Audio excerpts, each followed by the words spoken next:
What's up, YouTube? It's your boy Truth Technology. Know what you wear, there's knowledge in your walk. It is Tuesday, January 17th. It's the day after Martin Luther King Day. It's always a privilege and an honor that we can actually recognize someone that's done something so amazing to help this world. I know over the past couple of years, I really don't get into the whole race thing, stuff like that. I'm not saying that I don't recognize that it's not an issue and that it's not out there, but I just never take the social media and give my viewpoints or say anything about it, just because I'm the type of person that I feel like that if I have any opportunity to spread positivity, I'm gonna do that. And I'm not saying that by addressing any of those situations we can create negativity, but what I am saying is that sometimes, especially me being a black man, I can get inside of my feelings and emotions, and sometimes I can hurt the situation more than I can help it. So whenever those situations are happening, I'm more along the lines of allowing the family times to mourn and stuff like that, and just being a support. But since it is the day after Martin Luther King Day, I did want to kind of come to address a lot of things. I know we have Trump about to be, inducted into office and all that stuff. That's coming up on Friday.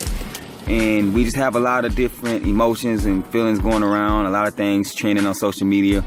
But I just want to remind everybody that, and my viewpoint is that I do feel that racism is still alive and very much alive. And it's going to be one of those things that's always going to be here. But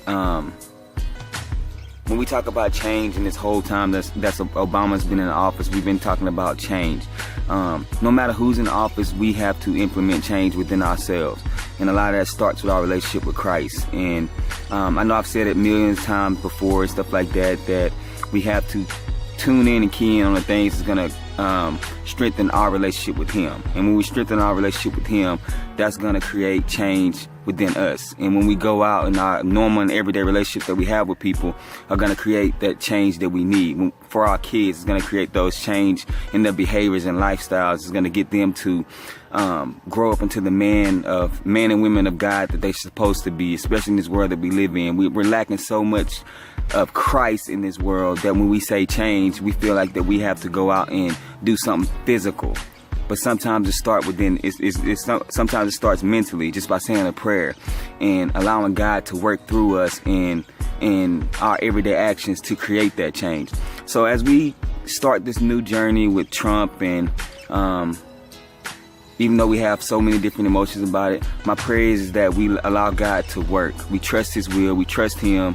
And I'm not saying don't do anything. I'm not saying don't go out, do your protest, whatever you feel like you need to do. But what I'm saying is pray about the situation and allow God to work.